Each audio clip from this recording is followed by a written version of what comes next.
こんにちは。いただきます百科へようこそ。今日のテーマは、なぜ日本人は麺をすするのかです。突然ですが、この音どう感じますか？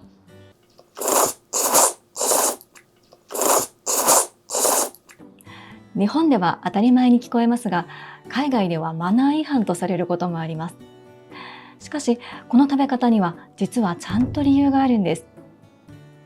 今日は日本人が麺をすする理由とその背景について紐解いてみようと思います。普段何気なくしているこの食べ方も、その背景を知ると少し違って感じられるかもしれません。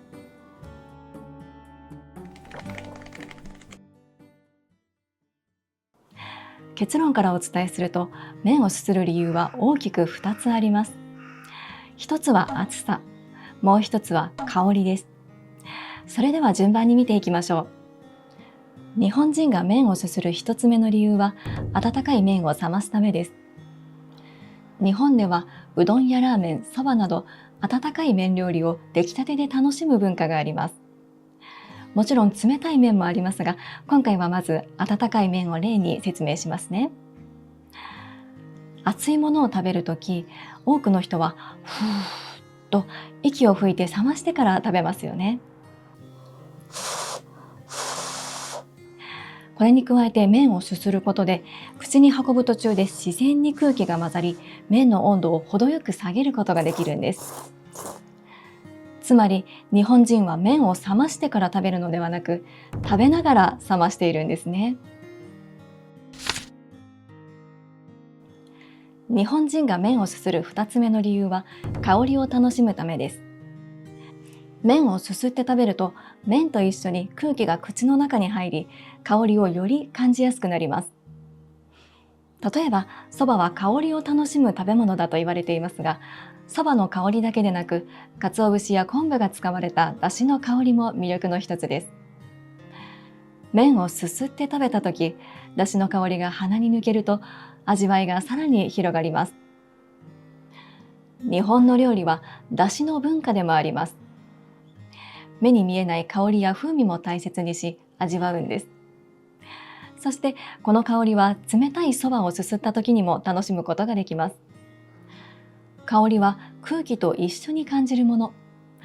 熱い麺も冷たい麺もすすって食べるのは、空気を一緒に取り込むことで、その風味をより楽しもうとしているからなのかもしれません。こうした食べ方が広まった背景には、江戸時代のそば文化が大きく関係しています。当時の江戸は人口100万人とも言われる大都市で、多くの人が忙しい生活を送っていました。そんな中で広まったのが屋台のそばです。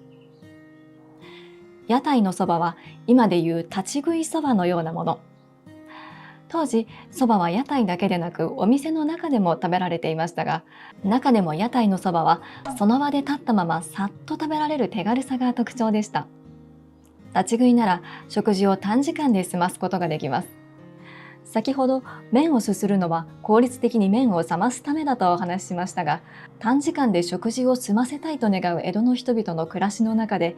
麺をすするという食べ方はとても理にかなっていたのかもしれません。当時、江戸には数千軒もの蕎麦屋があったとも言われています。人口あたりで考えると、現代のコンビニと同じか、それ以上の密度で蕎麦屋が存在していたことになりますから、相当な需要があったことが伺えますね。忙しい江戸の人々にとって、屋台の蕎麦は今でいうファストフードのような存在だったんです。こうした暮らしの中で麺をすするという食べ方は、やがて自然なスタイルとして定着していったんです。この蕎麦の食べ方をもう少しだけ文化的な視点から見てみましょう。実は、さっとすすって食べるという振る舞いは、江戸っ子らしさとして語られてきました。そして、この江戸っ子らしさの中には、当時の人々が大切にしていた粋という美意識が隠れています。粋とは、気取らず、無駄がなく、自然であること。さりげなさの中に美しさを見出す感覚です。例えば、落語の中にも蕎麦を食べるシーンが登場するのですが、時そばという演目を見てみると、江戸っ子が屋台のそば屋でさっとそばをすすって食べ、店を出る様子が描かれています。時間をかけて丁寧に食べるよりも素早くすすって食べる。そうした振る舞いが江戸っ子らしいかっこよさとして語られているんですね。こうして見てみると、麺をすするという行為は食べ物を口に運ぶという単なる食べ方ではなく、何気ない日常の中にも粋を見出そうとする江戸の人々の美学が込められた文化の一部だったのかもしれません。この粋という美意識は後にその構造が分析されています。その中で粋を成り立たせる要素の一つとして挙げられるのが粋字という考え方です。自分の欲望をそのまま表に出すのではなく、あえて抑えて振る舞う。そうすることでかえって洗練された印象を与えるという引き算の美学です。こうした感覚を表すものとして後の時代にこんな話も語られるようになります。ある人が亡くなる間際に、本当はそばにたっぷりつゆをつけて食べたかったと後悔を語ったという話です。江戸では冷たいそばに少しだけつゆをつけて食べるのが粋とされていました。本当は思いっきり味わいたいところをぐっと我慢する。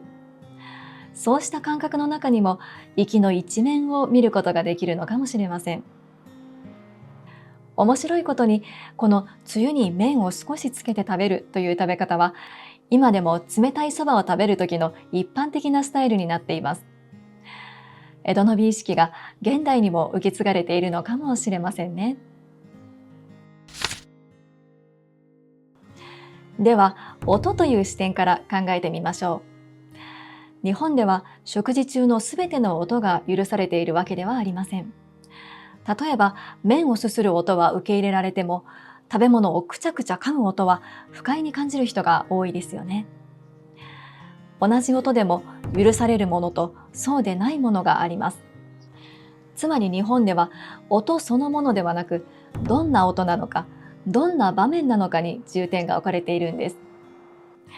そしてこれは日本人が音に対してとても繊細な感覚を持っていることを示しているのかもしれません。では、海外ではどうでしょうか。多くの国では食事中に音を立てること自体がマナー違反とされています。静かに食べることが礼儀とされているんですね。こうして見てみると、食べ方一つにもそれぞれの文化の考え方が現れています。どちらが正しいかではなく、違いを知ることでお互いを少し理解しやすくなるのかもしれません。その土地の食べ方を知ることは、その文化に触れる一つのきっかけになるのだと思います。いかがでしたでしょうか。日本人が麺をすすって食べる理由には、熱い麺を食べながら冷ます合理性、香りまで味わう知恵、そして江戸の暮らしの中で育まれてきた文化や美意識が重なっているのかもしれません。普段何気なくしている食べ方にもこうした背景があると考えると、少し味わいが変わってくるように感じられます。麺をすするズルズルという音もそんな文化の一部として受け継がれてきたのかもしれません。このチャンネルでは、いただきますの周りにある日本の家庭の食と暮らしをテーマに動画を投稿しています。この動画が良かった方は高評価とチャンネル登録をお願いします。そして取り上げてほしいテーマがあればぜひコメントで教えてください。それでは今日も心地よい食事の時間をお過ごしください。